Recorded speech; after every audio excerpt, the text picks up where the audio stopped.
ओम साई राम। स्वागत है आप सभी का मेरे YouTube चैनल पर।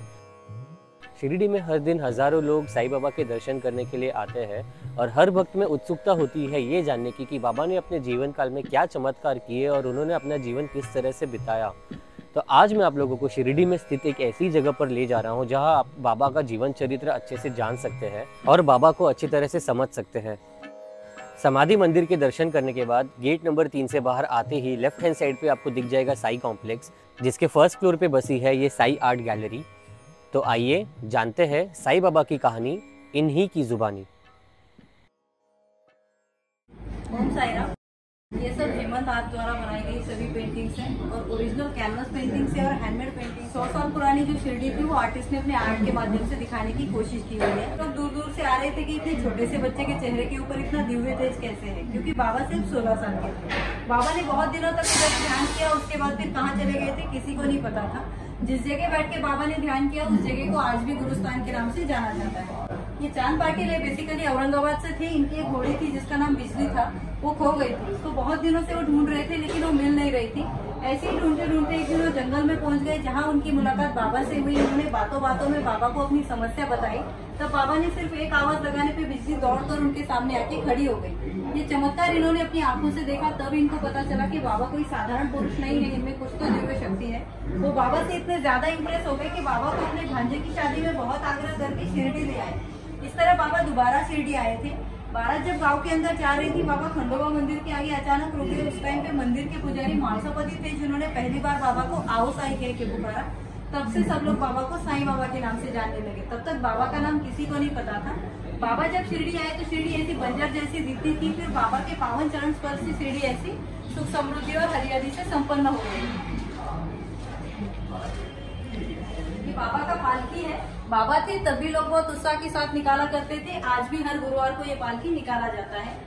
बाबा को गार्डनिंग का भी बहुत शौक था। मंदिर के बाजू में जो लेंडी बाग है 4 नंबर गेट के पास, वहाँ के जो पेड़ पौधे हैं वो बाबा ने अपने हाथों से लगाए हुए पेड़ पौधे हैं। बाबा जितने प्यार से लगाते थे उतने प्यार से सींचते भी थे पौधों को।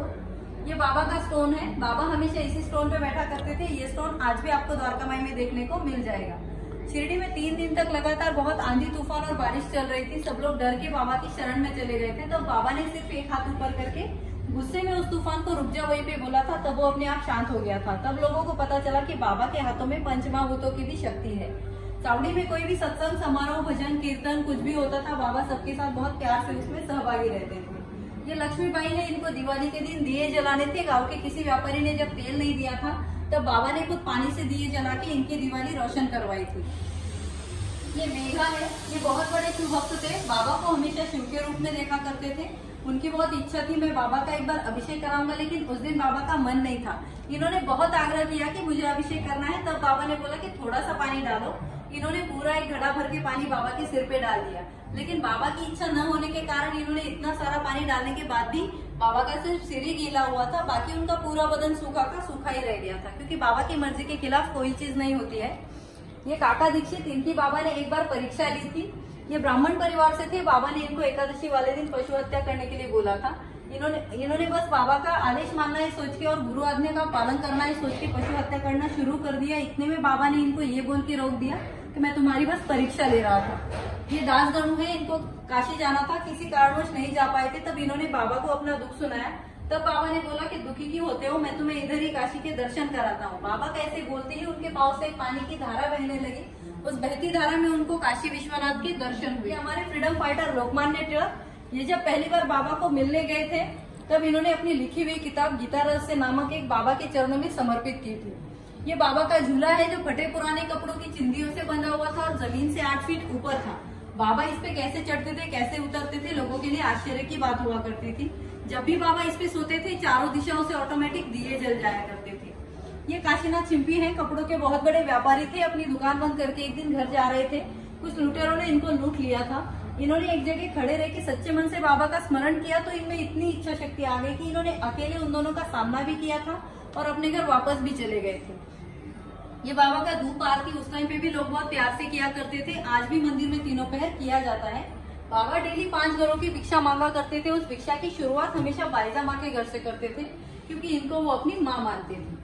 प्लेग और कॉलरा का जो बीमारी था, जिसको हैजा नामक बीमारी भी कहा जाता था, वो सब जगह फैला हुआ था, लेकिन शिरडी में नहीं आया था।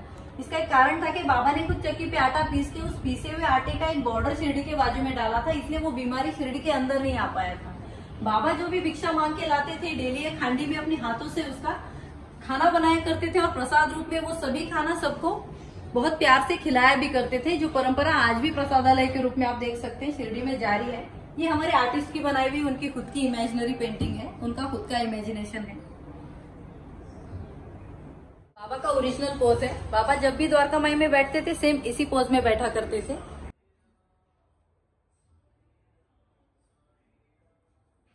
उस टाइम के जो वैद्य हकीम थे, कोई भी कुष्ठ रोगियों को हाथ नहीं लगाता था, लेकिन बाबा उनकी सेवा और उनका इलाज अपने हाथों से किया करते थे। उनके लिए दवाइयां भी खुद ही बनाया करते थे।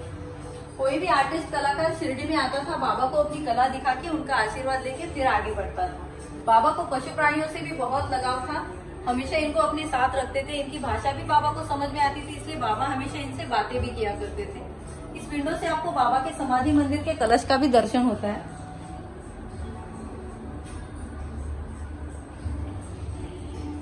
और ये हमारे आर्ट गैलरी की सबसे फेमस फ्रेम है। इसको बाबा की ब्लेसिंग आईज यानी कृपा दृष्टि कहा जाता है। प्योर चारकोल से मतलब कोयले से बना हुआ फ्रेम है।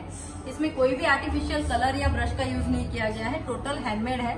2 आंखों में बाबा का पूरा फेस मेंटेन किया हुआ है। कोई भी चीज आंखों से आप जितनी दूर ले जाएंगे वो उतना ही ब्लर दिखती है, धुंधला दिखती है। इसको आप जितनी दूरी से देखेंगे उतना ही बाबा का फेस इसमें आपको क्लियर नजर आता है।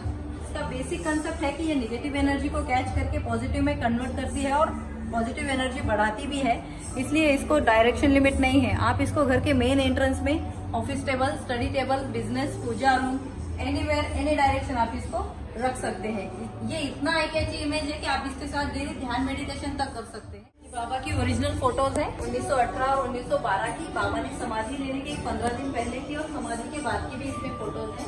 ये सब ब्रिटिश गवर्नमेंट द्वारा खींची गई फोटो और हमारी इंडियन गवर्नमेंट ने इसको ओरिजिनल फोटो डिक्लेयर किया हुआ है। ये जो जगह आप देख रहे हैं प्रेजेंट बाबा का समाधि मंदिर है। इसको बुट्टीवाड़ा करके जाना जाता था, जहाँ पे कृष्ण मंदिर बनने वाला था, लेकिन बाबा ने समाधि लेने के कारण वहाँ पे समाधि मंदिर बन गया। ये वो आर्टिस्ट है जिन्होंने बाबा का समाधि मंदिर वाला मूर्ति बनवाया, उनका ओरिजिनल फोटो है। ये मंदिर पे सबसे पहले कलश चढ़ाया गया था, तब का फोटो है। ये बाबा के सभी डिवोटीज है जिन्होंने बाबा के साथ अपना वक्त बिताया था। ये बाबा का डेली जीवन का सामान है जो बाबा रोज यूज करते थे। वो चावड़ी, द्वारका माई और पुरानी शिरडी की ओरिजिनल फोटोज है।